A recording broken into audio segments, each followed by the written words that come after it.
తగు నివేదికను తయారు చేయడం కొరకు శ్రీకాకుళం జిల్లాకు ఇచ్చేసినటువంటి వెనుకబడిన తరగతుల సంక్షేమ కమిషనర్ వారికి ప్రభుత్వంలో మా జిల్లా తరఫున మరి ఈ కార్యక్రమాన్ని కొనసాగించవలసిందిగా మెంబర్ సెక్రటరీ శ్రీ చంద్రశేఖర్ రావు గారిని కోరుకుంటున్నాం. Thank you sir.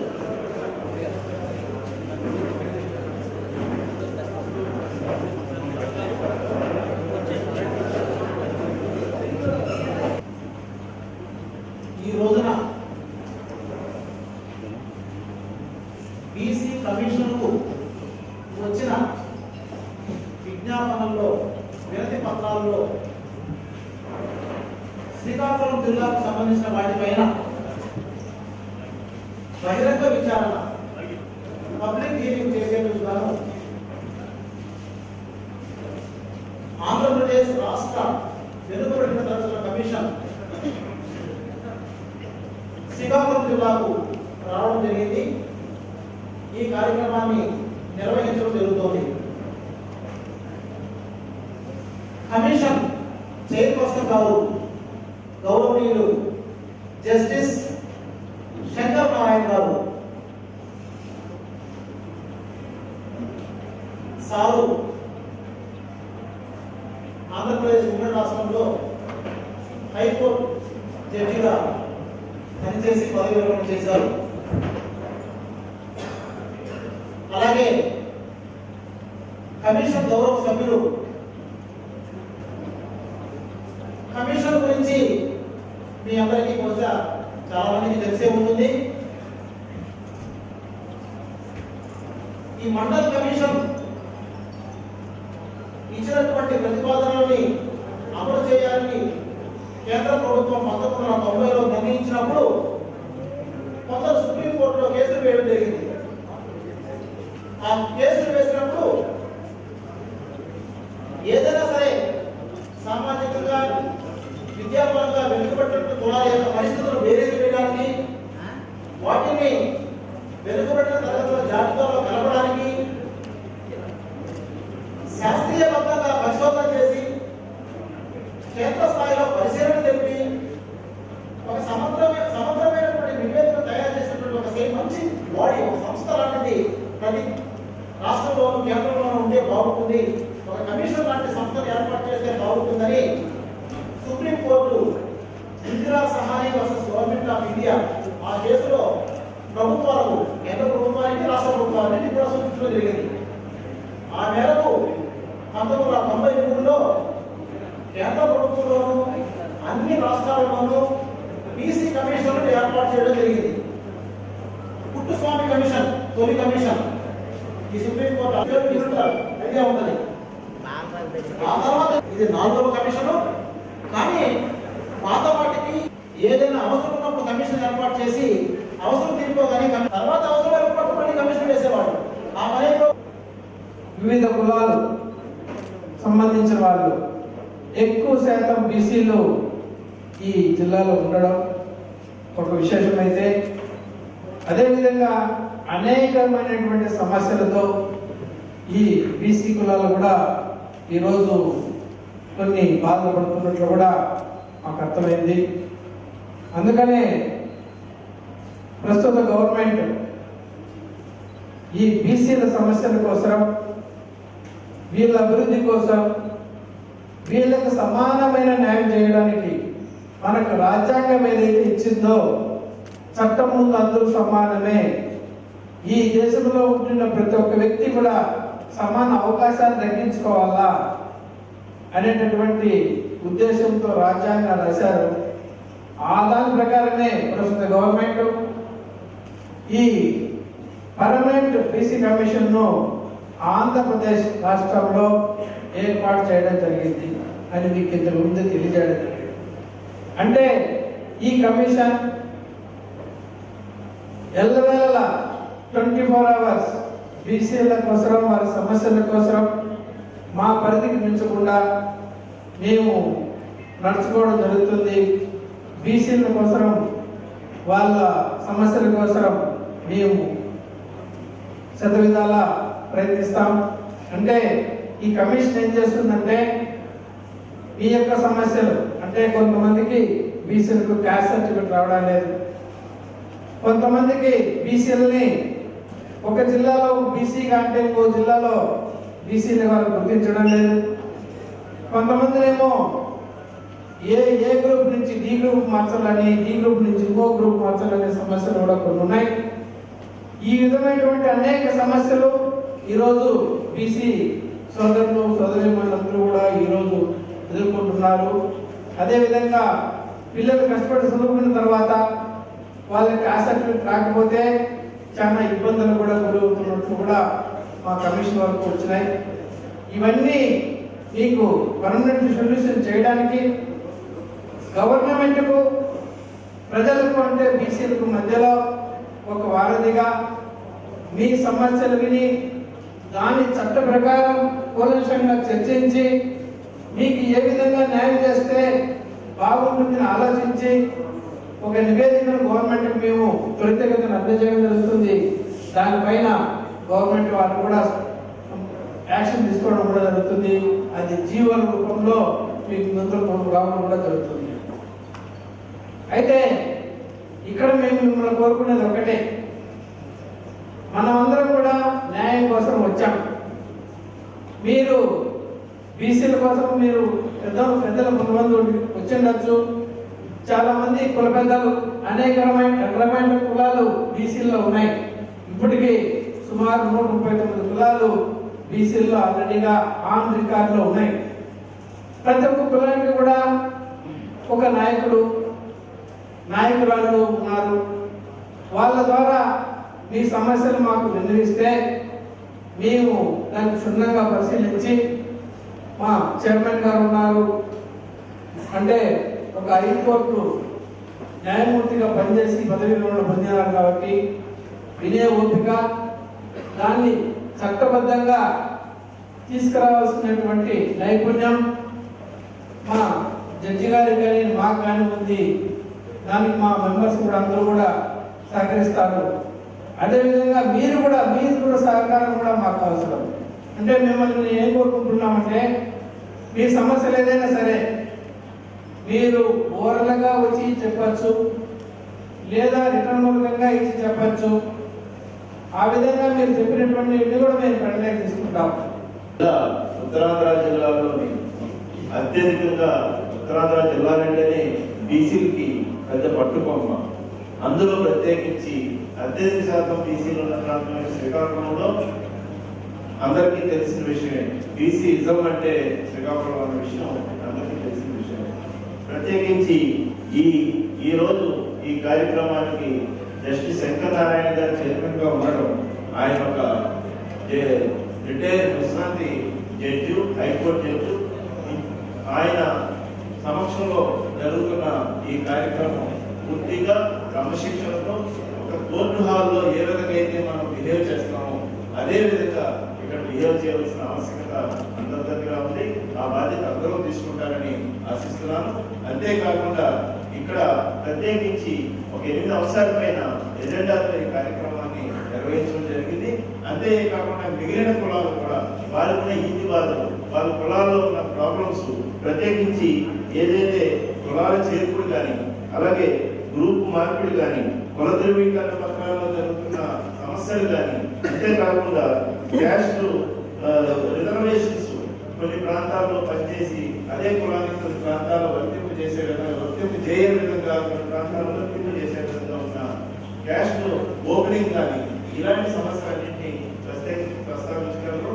అంతే తప్ప ఇతరత్ర విషయాన్ని ప్రస్తావించి ఇక్కడ కూర్చున్న కమిషన్ సమయాన్ని కానీ అలాగే మీ సమయాన్ని కానీ వృధా చేయకుండా అందరూ క్రమశిక్షణతో ఈ కార్యక్రమాల్లో పాల్గొని ఏదైతే బీసీకి న్యాయం జరగాలో ఆ న్యాయమైన సమగ్రమైన చర్చ జరగాలని, ఏదైతే బీసీకి అందకుండా కోరుతున్న ఫలాన్ని అందించే విధంగా ప్రతి ఒక్కరూ కూడా ఇందులో భాగస్వాములు కావాలని కోరుతూ ఇటువంటి చక్కగా అవకాశం ఇచ్చిన మీ అందరికీ కూడా నమస్కారం తెలియజేస్తూ ముగిస్తున్నాను.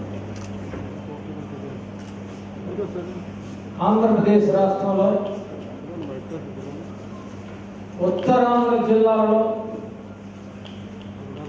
రాష్ట్రానికి ఉత్తర భాగంలో ఉన్నటువంటి మొట్టమొదటి జిల్లా శ్రీకాకుళం జిల్లా.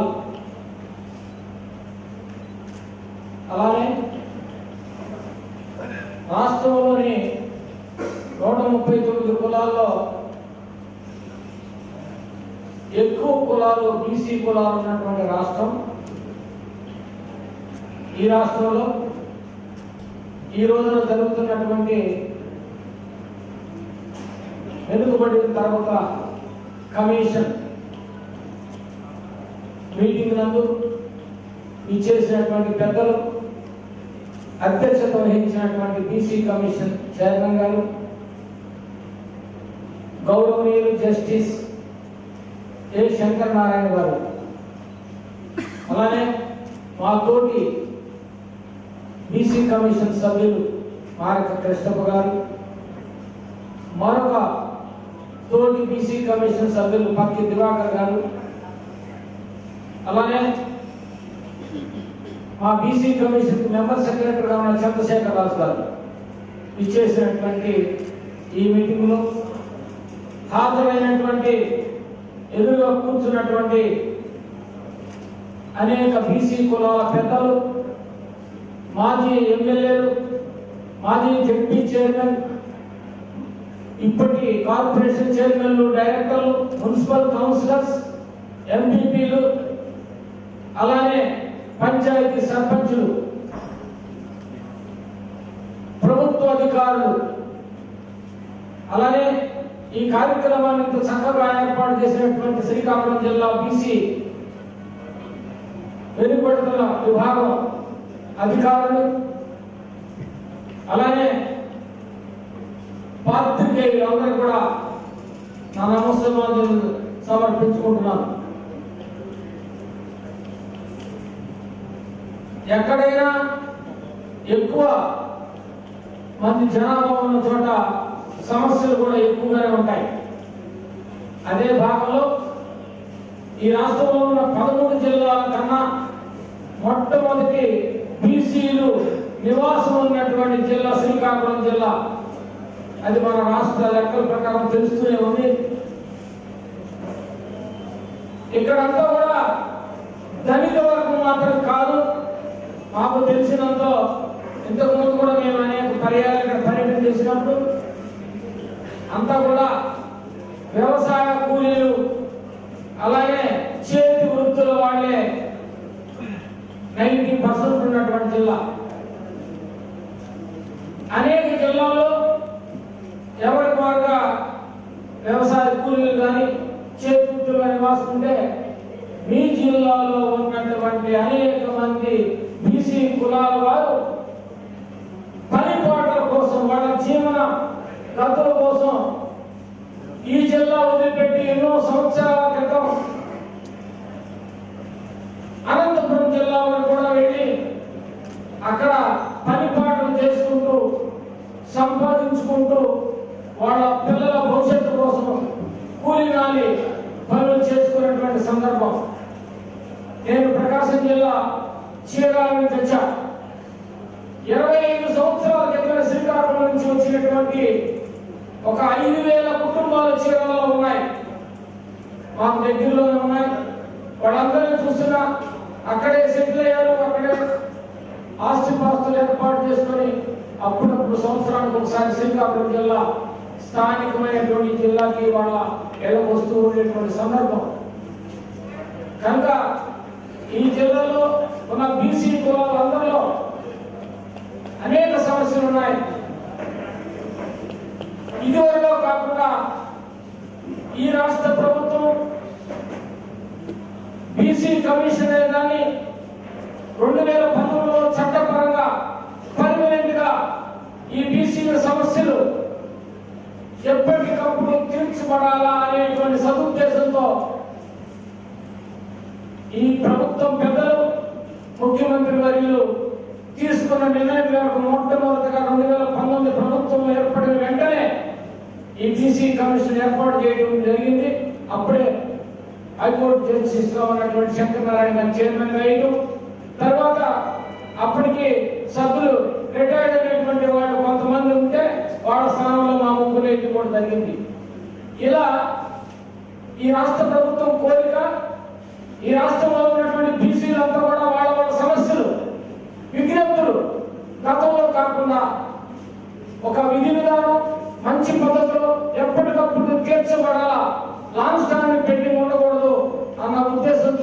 నిర్ణయం తీసుకున్నందువల్ల ఈ కమిషన్ పనిచేస్తుంది. ఈ కమిషన్ నిత్యం విజయవాడలో కేంద్రంగా ఉంది. అలానే కరోనా వల్ల ఎప్పుడో తిరగాల్సినటువంటి జిల్లాల పర్యటన వాయిదా పడి ప్రభుత్వం యొక్క అధికారులు కలెక్టర్లంతా కూడా వాటి నివేదిక మేరకు ఇప్పటికీ కరోనా తగ్గిన సమయంలో ఏర్పాటు చేయడం వల్ల ఎంతమంది ఒకే చోట కూర్చుకునేటువంటి అవకాశం ఏర్పడింది. అదే కరోనా కాలంలో ఎంతమంది ఒకే చోట కూర్చోడానికి అధికారులు పర్మిషన్ ఇచ్చేవాళ్ళు కాదు. ఒక జిల్లాలో నివాసం ఉన్నటువంటి ఇతర బీసీ కులాలు కానీ ఏ జిల్లాలో కూడా ఆ జిల్లాలో వాళ్ళ వరిసిన కులం ఏదైతే ఉందో ఆ విధంగా సర్టిఫికెట్ తెచ్చేదానికి ఏరియా ఆపరేషన్ కూడా తొలగించేటువంటి కార్యక్రమం ఈ బీసీ కమిషన్ కి పరిధిలో ఉంది.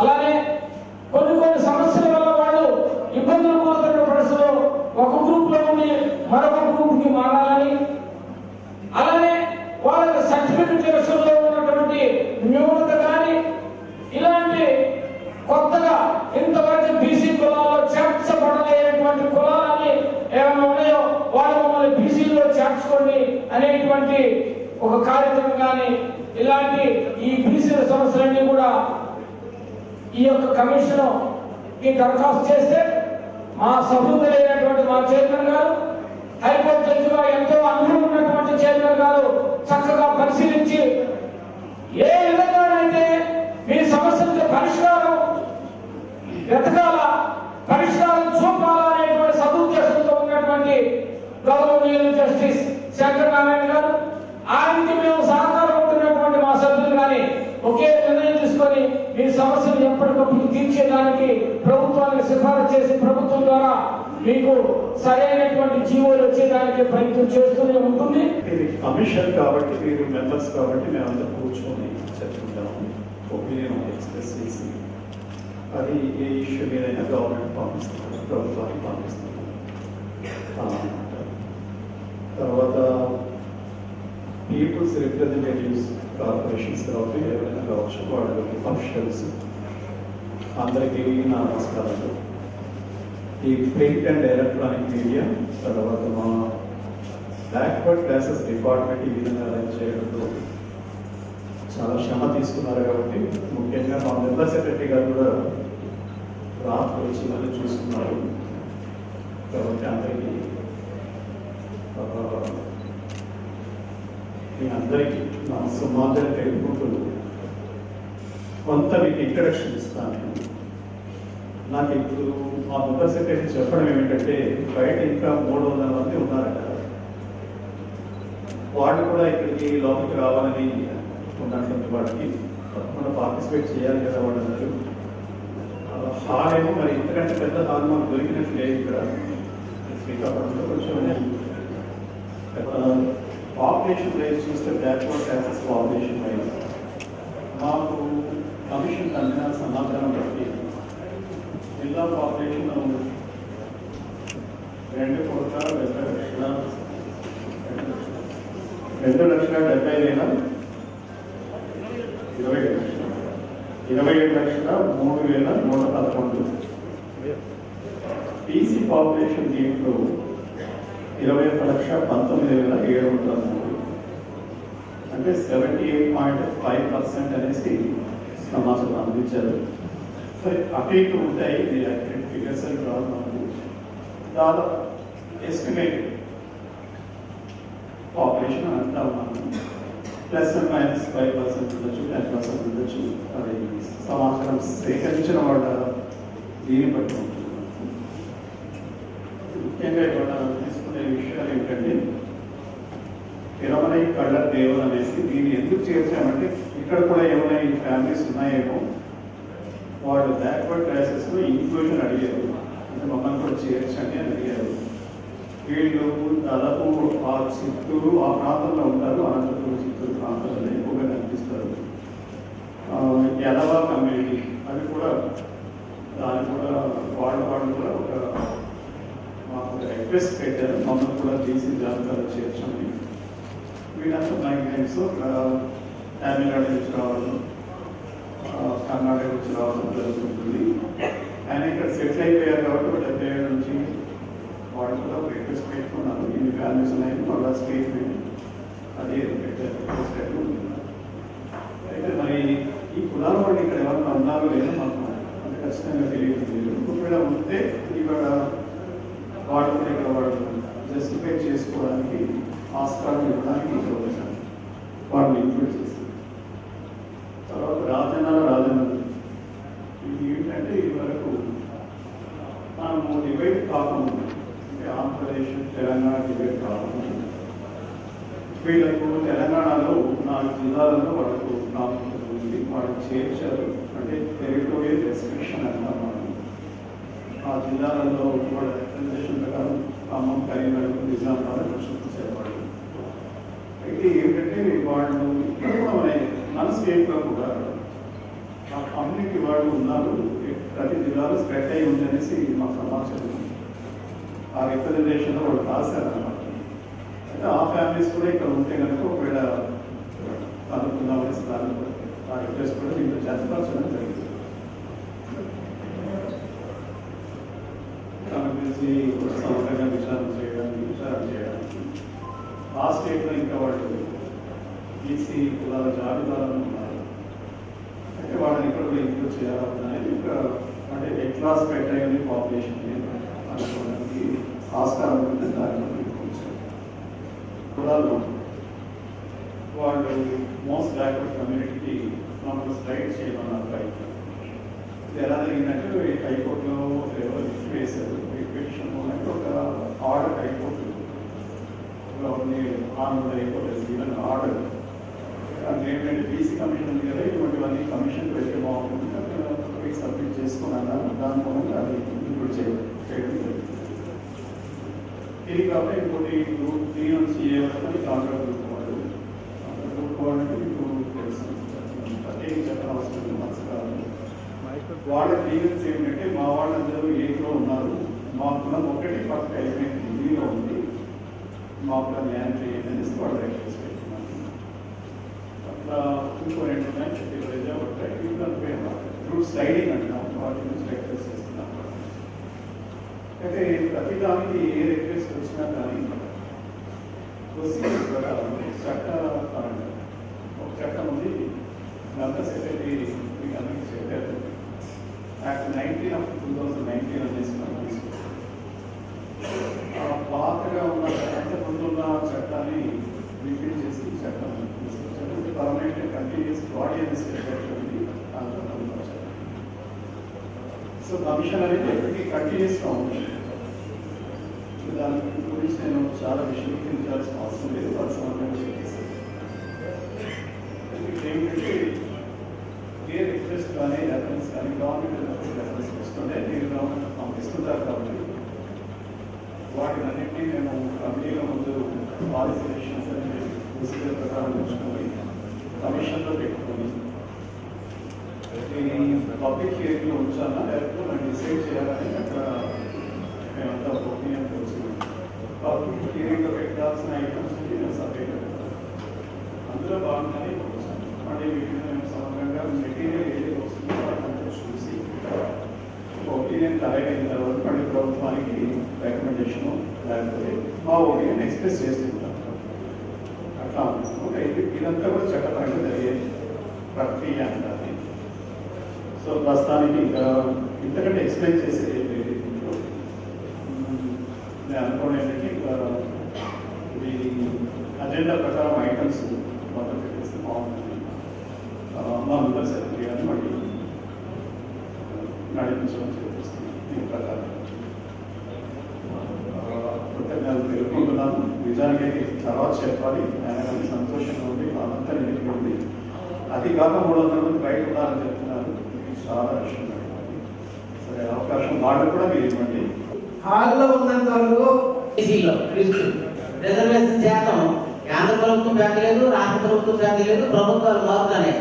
కొన్ని 100 సార్లు మేము రిప్రజెంటేషన్ కమిషన్లకు ఇచ్చాము, అధికారులకి మంత్రులకు ఇస్తున్నాం. రిజర్వేషన్ శాతం పెంచలేదు. రిజర్వేషన్ శాతం 50% బీసీలు పెంచినప్పుడు తప్పనిసరిగా ఏదో 1-2 ఉంటే చేయండి, దానికి మీకు కారణం లేదు. కానీ వారికి బీసీ రిజర్వేషనే కావాలంటే కాదు, ఈబీసీ ఉంది, ఈబీసీలో కంటిన్యూ అవ్వమంటే 10% సెంట్రల్ గవర్నమెంట్ ఇచ్చింది కదా, అది ఒక బీసీ సంఘం అధ్యక్షుడిగా నేను చూస్తున్నాను. కమిటీ వచ్చిన వారికి సభాంగుడికి నా నమస్కారం. నా పేరు గయా రామచంద్ర బెహ్రా, సనాపు లేటు గయా పూర్ణచంద్ర బెహ్రా, ఈదిపురం ఇచ్చాపురములు. సరే, అయితే ఆమె కండ్ర కేసులో ఇప్పుడు మనము ఉన్నాము. అయితే ఇప్పుడు మన భారతదేశం స్వతంత్రం వచ్చి 75 సంవత్సరాలు అయితే మా కులసులు ఇప్పటి వరకు అడిగే ఉన్నాం. ఒరిస్సాలో, ఉత్తరప్రదేశ్లో, బంగ్లాలో ఎస్సీలో మన కేస్ట్ వాళ్ళు ఉన్నారు. మన ఆంధ్రాలో ఇప్పుడు మాకు బీసీ డీలు చూసారు, మాకు ఇంతవరకు ఏదో చూడడం లేదు. అయితే ఇప్పుడు బీసీ ఏది చేర్చాలని మనం కోరుతూ ఈ విషయంపై మీ 5 సభ్యులకి కమిషన్ నా నమస్కారం. ఎలాగైనా మన కంట్ర కేసు చేపవాళ్ళం మరి వేరే మాకు వృత్తి లేదు. ప్రస్తుతం చేపలు వేట చేసి బ్రతుకు మాకు ఉన్నది. మరి వేరేగా భూమి లేదు, ఉద్యోగస్తులు లేదు, చదువు లేదు, ఇల్లు కూడా పక్క ఇల్లు లేదు, అన్ని గడ్డి ఇల్లు. అది అలాగే కష్టపరిచయం ఉన్నాము. ఎలాగైనా మా కులస్తులకి ఇప్పుడు 2019లో త్రిసభ్య కమిటీ వాళ్ళు వచ్చారు, ఎస్సీలో దాన్ని చర్చిస్తామని ఇలాగే ఇక్కడ మీటింగ్ పెట్టి అన్ని రకాలు చెప్పాము. అయితే కూడా అది అవ్వలేదు. అది ఎస్సీ గురించి మనం ఇప్పుడు బీసీలో చేస్తారని కోరుతున్నాము. మాది శ్రీకాకుళం జిల్లా, విజయనగరం జిల్లా, విశాఖపట్నం జిల్లాలో, మన శ్రీకాకుళం జిల్లా ఉత్తరాంధ్రలో చాలా ఎక్కువ ఊరు మన కండ్రాలో ఉన్నాము. ఇచ్చాపురం ఇల్లెన్ క్రిస్టియన్ కోఆపరేటివ్ సొసైటీ, ఈదిపురం ఇల్లెన్ Christian cooperative society, Kaviti Idipuram ఇల్లెన్ Christian cooperative society, Sompeta, Golagandi, Kalasa, Kasibugga, Temburu, Pathapatnam, Mandasa, Vajrapur Kotturu, Tekkali, Vaddithandra, Santhabommali, తర్వాత శ్రీకాకుళము, శ్రీకృము, కలిగిపట్నము, ఉమ్మడిపుల్లి, ఆంధ్రవలస, ఇలాగా 18 సొసైటీలు మన ఇండియన్ క్రిస్టియన్ కోఆపరేటివ్ సొసైటీలు మన శ్రీకాకుళం జిల్లాలో ఉన్నాము. సుమారు 10,000 కుటుంబం ఉంటాము. జనాభా సుమారు 30,000 దాటి ఉంటాము. ప్రతి ఊర్లో ఈ పరిస్థితి. సమాజంలో ఇప్పుడు మన కండ్రాన్ని తిట్టుకొని కొన్ని జాతి వాళ్ళు మీరు కండ్రులు, మీ కండ్రులు ఏం చేస్తావు, మీ కండ్రులు ఏంటి, ఇలాగ కేసు మీద తిట్టి సమాజంలో ఇప్పుడు కూడా అంటున్నారు. అయితే ఆ కష్టం కూడా మనం భావించి ఇప్పటి వరకు వాళ్ళకే వస్తున్నాము. మీరు ఎలాగైనా మా కేసు కండ్రా కేసు వాళ్ళకి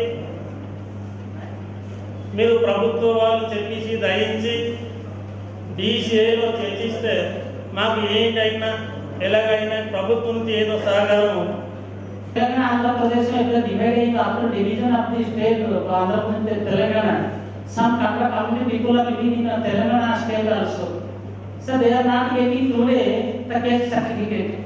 So sir, I request our BC Commission to write a report to the state government of Telangana. They also to issue the Kandra community BCA. BC now we are in BCD. We want now BC to include in the list of BCA. So same case Kandra people living in Odisha, they are belong to SC. Kandra community people living in West Bengal, they belong to ST. The Kandra community people living in Maharashtra, they belong to ST. But Kandra community in Andhra BCD. So sir, I request, and we all one Kandra community society, Islamic society people in Srikakulam district, we request the Andhra government kindly include our case in the list of of BCA from BCT. Thank you, sir.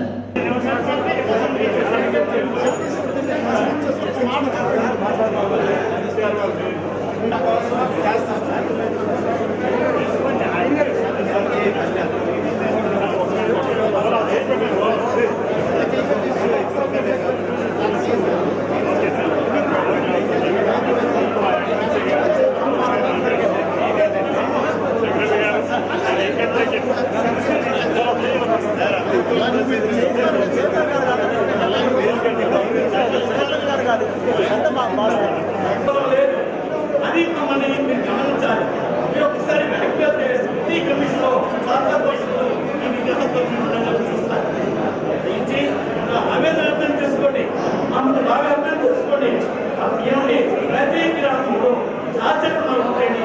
ఏమొచ్చాయంటే ఇన్ని ప్రభుత్వాలు ఇన్ని సత్యాలు మనకున్న అనేక మందికి వృద్ధులని 5,000 10,000 వేశారు. మీకు తెలియకపోవచ్చు, కానీ మా ఆవేదన చెప్పుకున్నాడు. అక్షర కూలకి ఎవరు కూడా తెలియజేసి అనుకోండి జిల్లాలో చెప్పండి. అక్షయ పథకాలకి 5,000 రూపాయలు అది అనుకోవచ్చు సార్. అంటే మా పరిస్థితి చెప్తున్నారు. మీరు పెద్ద మనసులో నా హృదయపూర్వకంగా మా ఆవేదన, మా తండ్రి ఉన్నప్పుడు బీసీడీఏ, నా కొడుకు ఉన్నప్పుడు బీసీడీఏ, వాడి కొడుకు ఉన్నప్పుడు బీసీడీఏ. ఎంతో అపార్ట్మెంట్ ఈ కుటుంబంలో తల్లిదండ్రులు మీరు చూసామా, మా గౌరవానికి భగవంతుడు మాకు స్థాపించాట, ఉపకరించాట. అంతేకాక మీరు పెద్ద మనసులో నేను ఏం చేసుకోండి, చాలా బాగుంటుంది. మా జీవితాలు తగ్గిన భరోసాపండి. ఏమయ్యా మీరు తగ్గిన మీరు భరోసాపండి. మాకు ఏం లేదు, మాకు కూడా ఈ బీసీలో కేటాయించడం అది ఏమో తెలియదు. కారణం మాకు ఆర్థిక ముందుకు వెళ్తాం పట్టేది పట్టు పోషిస్తున్నారు. దయించి పెద్ద మనసులో మీ 5 సభ్యులతో మమ్మల్ని గమనించండి. మీకు ఎన్ని ఎస్సీ అక్కడ తమిళనాడు ఎంబీసీ సుమారు 10 రాష్ట్రాల్లో ఖచ్చితంగా ఎస్సీ డాక్టర్లు ఉన్నారు సార్. సుమారు 5 రాష్ట్రాల్లో ఎస్సీ డాక్టర్లు ఉన్నారు సార్. మధ్యకాలం అనుకుంటు సార్ ఎస్సీ డాక్టర్ చేర్చడానికి. ఎంబీసీ కాదని పెట్టి అందరూ డాక్టర్లేదు తమకు చేస్తే మంచిదే. ఎస్సీ డాక్టర్ చేర్చడం అరుణ్ సార్. యాక్చువల్లీ ఎంత డాక్టర్ పరిస్థితులు ఉన్నారంటే సముద్రంలో చేప కూడా ఈరోజు దొరక దౌర్భాగ్యం